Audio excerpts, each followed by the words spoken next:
Welcome to Often Pacing on Tab Radio Racing and Sport.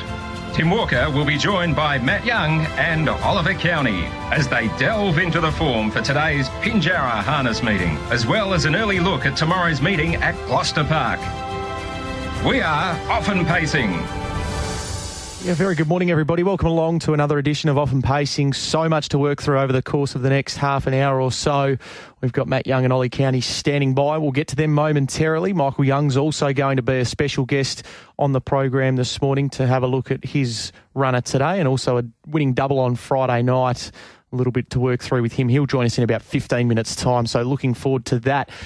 As I mentioned, there's plenty to get through today. Obviously, we had the news last week that Minstrel was into the Nullarbor. The Nullarbor picture is getting clearer and clearer by the day and getting more and more exciting by the day after what we saw at Bunbury on Saturday night. So we'll have a look at that with our experts in just a moment, and also Gloucester Park here Friday night, some horses to follow. But let's welcome in Matt Young first and foremost. Hello, Matt.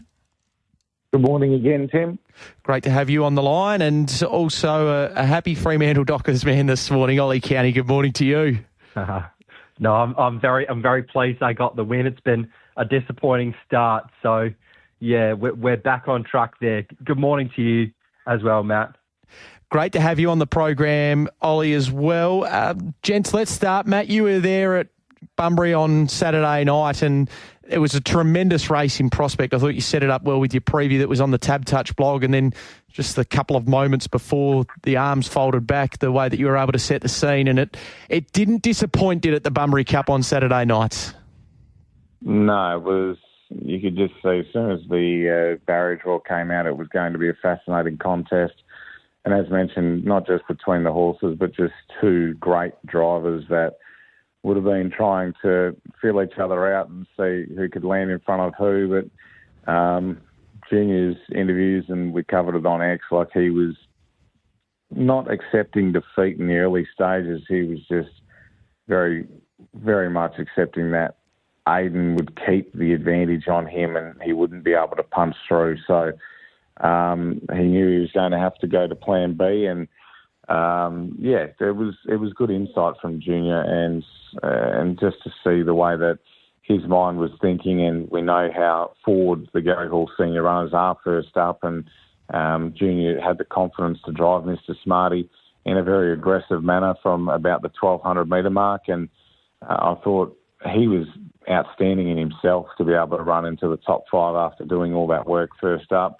The Magnificent Storms has come back so well, and to be able to absorb that pressure second up after such a long time away and then fend off the challenges of some swoopers late. He's just a really good horse, and it's fantastic to see the emotion from the connections after the race. And yeah, as it has been outlined, this horse was very, very much close to not only not racing again, but actual death. And so the fact that to see him get back to the racetrack was unbelievable, and to see him winning and racing at the highest order is just truly remarkable and great to see. So well done to all the connections involved and the vets and everyone that's used a bit of patience with this horse to get him back.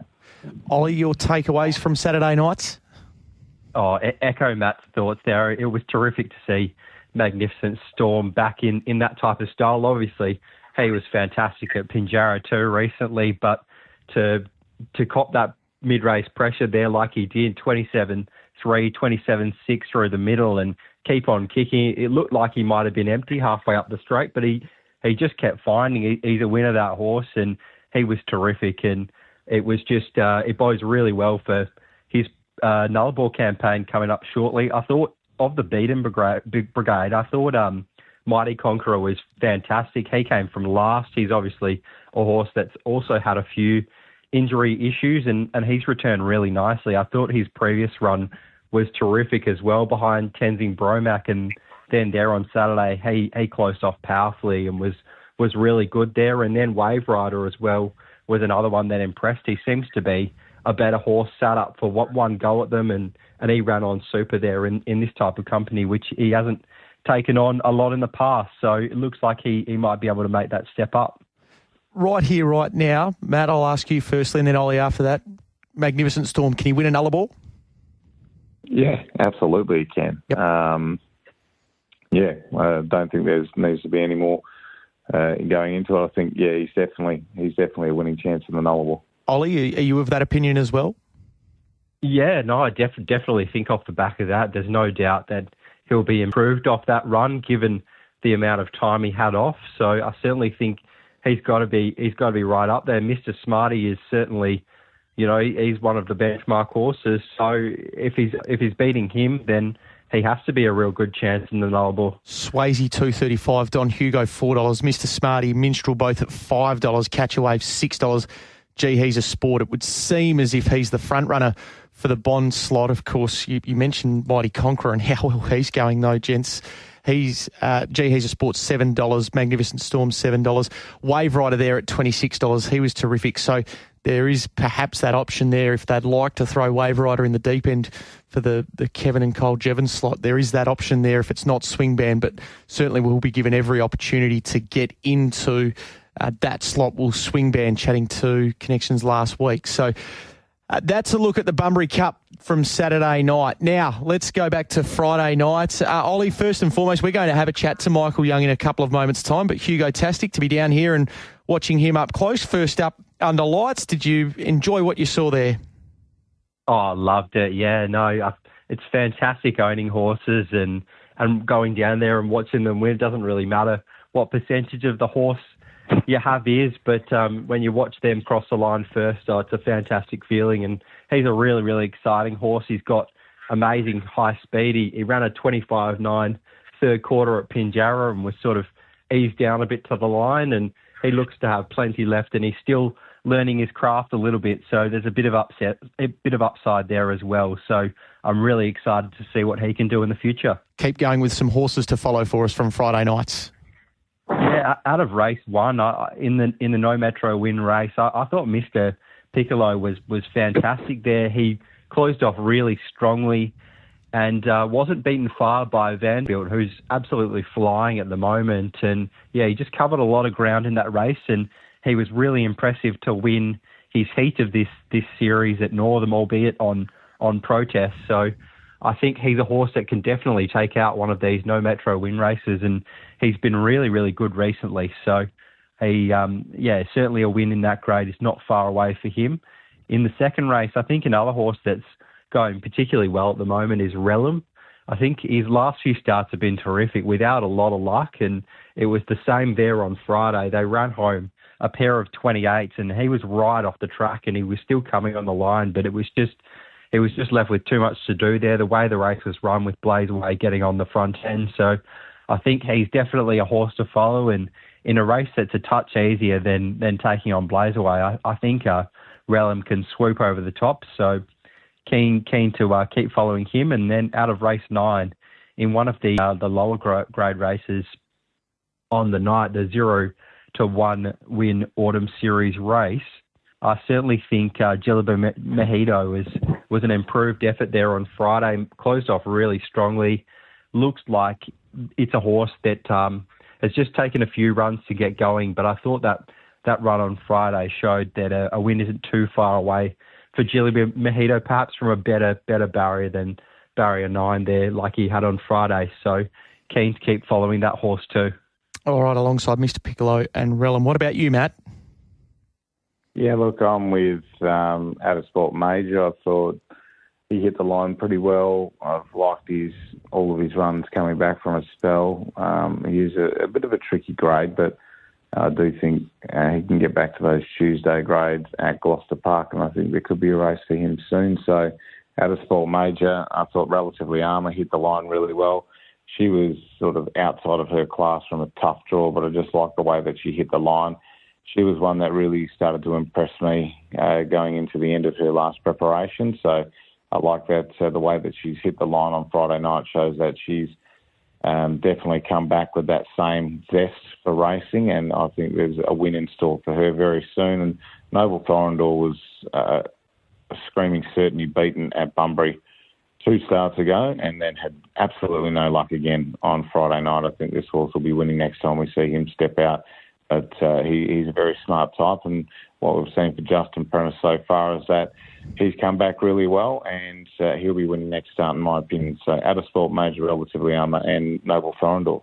All right, so that is, for Matt, some horses to follow from Gloucester Park on Friday night. Let's turn our attention to Pinjarra today. Matt, we'll let you start because you're going to the opener for one of your key plays. Yeah, it's an interesting meeting and sort of had to change a few things up given lots of scratchings throughout the program. So, look, race one, I was keen to play Waves of Fortune on an each-way basis. So I liked the trial, and this horse had a couple of educational trials, went out for a break, came back, and the trial last Wednesday I thought was really good, used at the start, and still closed off strongly. So I think there's upside for this horse, and I thought there wasn't a huge amount on what I've seen between him and Toby George. So given the fact he's drawn barrier one, I think he's going to be in a really good spot and he's going to be hard to beat. So race one, number one, and I think that's the way to play there. And then we've got to be patient. We go to race 7 on the program, and happy to play the backline runners here. But I think Trinity's Delight can get the job done. The price has sort of been taken away from Funky Music. I was going to suggest sort of more of a place bet in the race, but around about the 280, still a place chance, but it was definitely a lot better price before. So I would say Trinity's Delight to win. I think we'll get the job done in race 7, and in the last, it's a 2-horse play for mine. Number 5, Freelancer, I think he's your main bet, and he should really run top 3, but I think he's the most likely to win. And Fireplay is the saver in the race because he's got the gate speed to get across and potentially lead. And over the Lightning Lap, we can see him run at his best race. So I think 5, the Freelancer to win, and save on Fireplay in race 8. Race 7, Trinity's Delight to win, and in race number 1, Waves of Fortune each way. They're my 3 today. Excellent. All right, Ollie, you're going to the middle part of the program for the first of yours.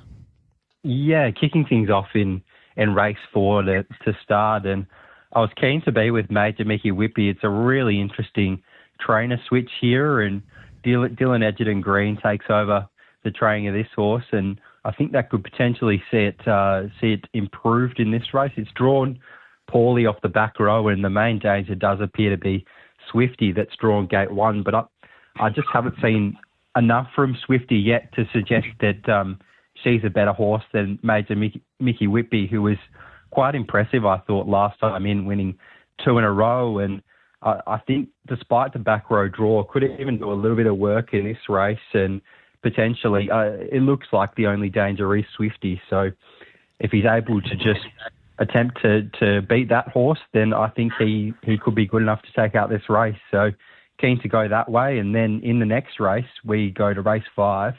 I think if I See Fire can get across Ideal Ivana in the early stages, which could be a bit of a task, but if he does do that, then I think he'll run a really good race. Was left without cover last start in what was arguably probably a little bit better a race.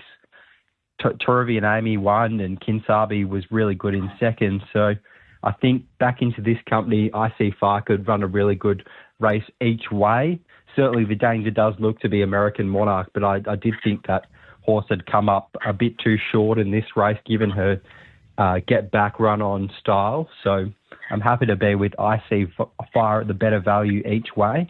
And then in race 7, I thought this looked a really good race for Rockin' the Trend. The horse is going really well, really consistent horse, rarely far away, and it gets the services of the informed Joseph Savalco, who's been driving winners for fun recently. So I think he could potentially push onto the front end, and if he's able to get there, then he can just roll along, and the horse is quite strong. So I think he can keep the advantage on what the dangers look to be, which are on the back row. So happy to be that way, play that way, and hopefully Joseph Savalco can continue his good run of driving winners. Yeah, was able to have some success down here on Friday night as well. Currently a $5 chance, Rocking the Trend this afternoon. Major Mickey Whitby, I See Fire, the other 2 for Ollie. Now, we'll go to you, Matt, for your first play tomorrow night as we turn our attention to the 8-event program here at Gloucester Park, and you're starting off nice and early. Yeah, race 2, I thought Prince of Pain, I've liked I liked his run 2 starts ago, and I loved his run on Saturday night against a really nice field. This is a nice field, but there's a little bit of conjecture as to what is going to happen early. So I thought Prince of Pain could get the job done here, so I was pretty keen on him. Race 2, number 12, and then we go race 6. I think the one will be Scratch, Follow the Rockstar, because it's a maiden event. Yep. And he won his maiden on Friday night. So I thought Ziggy Vermeer, if anything, will be fitter for that last run. Was given a task and probably wasn't that bad an effort considering. Drops back to maiden grade, was outside of his class last start. Gets back into the draw, drops into maiden grade. 2 and 3 aren't very quick beginners, so there's a chance that this horse could nearly lead. And I think Ziggy Vermeer's a decent play in race 6, so number 4. Ziggy Vermeer potentially each way, but I do like the race 2, number 12, Prince of Pain. Okay, that is for Matt tomorrow. Now, what about you, Ollie? You're going to the third event. Yeah, third race for me to start things off, and I'm keen to be with one on a place angle here because I do think Franco Sheriff looks really hard to beat off what was quite an impressive trial. So I'm happy to be with Take a Hike, who has a little bit of gate speed, and Strike Master's not really known for his gate speed. So I'm thinking Take a Hike can possibly get across in the early stages and then take a sit on the favourite, and from there he would go really close to running in the placings. I think he's showing quite a good ability already in WA, and his second placing behind Freo last time in was really impressive. So a similar effort to that, and I think he'd be running a pretty comfortable second behind Franco Sheriff. The next race I was keen to have a look at was race 8. I thought this horse was really impressive on debut, the Sea Siren. I think that's going to be a really good form race. Wishing Bell and Miss Red Velvet, they looked like two of the smarter 2-year-olds. So the Sea Siren was closing off strongly there, only beaten 6.4 metres, and they got home in 28.6, 27.9. So that's a really sharp time for the 2-year-olds, and I think this race looks a bit easier. So the Sea Siren should be really hard to beat there. Okay, the Sea Siren in the last, and then Take a Hike as well in race number 3 on a place point of view. All right, gents, enjoy the week ahead. Ollie, we'll look forward to catching up with you again next week. Thanks for your time this morning, and hopefully plenty of winners for you. Looking forward to it. Thanks, Tim. And Matt, full coverage today will be on the Racing WA Harness X page down there at Pinjarra. Absolutely. Cheers, Tim. Cheers, Ollie. There is Matt Young and Ollie Cownie there. Look at the coming 24 hours here, Pinjarra and also Gloucester Park. We'll take a very short break. We'll come back. Michael Young will join us. They are Off and Pacing on Tab Radio, Racing and Sport. Great to have your company wherever you might be listening in this morning, and great to have the company of our special guest today, Michael Young, who is with us off the back of a couple of winners here on Friday night and also a little bit to look forward to at Pinjarra today. Michael, good morning to you. Yeah, morning, Tim. Great to have you on the program. Well done on Friday night. We might start with Hugo Tastic, who's made a winning start to life in the West. How have you seen what he's done so far? Yeah, really good. Pretty excited about him, actually. We've kind of seen him had one trial and 2 races, and we've kind of seen him in 3 different roles. He breathed the trial in good time. He sat and sprinted in good time at Pinjarra, and then he led and relaxed and won quite comfortably on Friday night. So he's certainly versatile, that's for sure. June, you just mentioned it in the parade ring, chatting to him, that you can never be too sure. He was short on Friday night, clearly, but you can never be too sure. First time to Gloucester Park under lights. He wasn't overly concerned about the tighter track, but maybe just coming up here under lights was something. But to see him go about it the way that he did, it must give you a real bit of confidence going forward with whatever you do decide to do with him. Yeah, he's a bit of a professional. He seems to handle everything we've thrown at him so far. Being quite a lightly raced horse, he's still doing a bit of learning, but he's very keen to do what's asked of him. As Junior said, there's just a few little minor tractability things that we're still working through that I think once we get on top of those, we'll only see a better horse again. So, he could be one of the better ones I've had along the way so far. But yeah, he's got a bit of ways to go yet. Where do you think he can get to, though? If what you're saying is right there, that he is one of the better ones that you've had so far, where might it take him? Not sure. Like, the speed he showed at Pinjarra is rare to come across a horse that can move like that as seemingly as comfortable as it looked like he did it. So, probably as fast as I've ever had one go, clearly. So, speed will get you a long way, especially around a track like Gloucester Park. And one of the main reasons we bought him is he's actually lightning off the gate. So, if that's another aspect that can come into his racing, then he'll go a real long way. But not too sure, but excited to find out. Do you give him a couple more starts? Is there anything that you've got in mind for the short term for him? No, not really. He's still a relatively low grade, so can just kind of roll in through the classes for a bit and then kind of see where we end up. But he'll probably have a pretty decent campaign this time.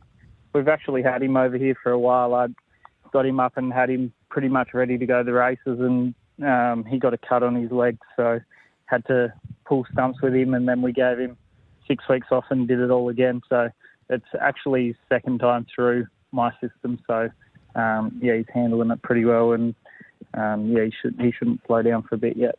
Oh, it's good to hear. It was exciting to see him do what he did on Friday night, and the night got underway in good style for you, with Blaze Away being able to justify the short quote. It looked a lovely race on paper for him, but you must be pretty wrapped with what Blaze Away's been able to do since joining your stable throughout the course of last year. Yeah, he's a pretty honest little horse, so he's kind of always around the money, and always goes well. Even in races he's been beaten in, he's gone pretty well. So I really enjoy training him. There's a lot of owners and they all get around it, and there was probably about 30 of them at Gloucester Park on Friday night, and nothing better than winning races for a lot of people when they're on course, because no matter what share size they got, they all get as excited as if they own the whole thing. Yeah, I was just about to say that. I don't think Junior would have been in the photo because there was that many horses that were in front of, that many owners that were in front of him standing alongside the horse. So that's terrific to see. And the fact that they're able to race for some nice prize money like that, that's a job well done. Obviously, he's had the wins in the lower company races, and then to get through to that on Friday nights, it must be a big thrill for all of them. Yeah, definitely, and I don't think that'll see him out yet either. I think he's got a few more wins to come on a Friday night. So I was tossing up whether to put him in the paddock or not, and I'm going to do that. So he'll go for a break now, and then we'll bring him back through the winter and let him go through his grades then. But looking forward to him as well. You're happy with the job that Princess Katie is doing? Another placing there on Friday night, which probably looked a pass mark on paper going into the race. Yeah, I am. I own most of her, so I'm very happy with the job she's doing. She's been funding the stable for the last 6 months. So she's maybe just a slightly above average horse, but she was always kind of cursed with draws through her 2- and 3-year-old campaigns, and drew outside Waterloo a lot, which kind of just made it that she was filling numbers. So now she's been able to start again at the bottom and had a few more better draws. She's been able to show what she can do. So she's putting together a good little record for herself. All right, now 2 today, and the market's just tightening up ever so slightly between Toby George and Waves of Fortune. So you've got this 2-year-old colt that is on debut today. Obviously last week the trial, what you made of it, because we haven't been able to see vision of it, so we're relying on your report. Very good. I love this horse. I've had him for a bit. That was his second trial. His first trial was just okay. He's he's a bit green and he doesn't really know where to put his legs under speed yet, so he's still trying to figure it out. But between his first trial and his second trial the other day, he looked like a different horse, and he did that quite easy the other day. So I actually rate him clearly higher than my other two, Butter Me Up and Cease to React. So I think he's really nice. He's just got a few little tractability problems, but if he paces today, he'll just win. Okay, all right. Well, I'm sure you would have heard Matt earlier on his preview. He was leaning the way of Waves of Fortune. Are you of the opinion if you can beat him, then you'll be winning the race?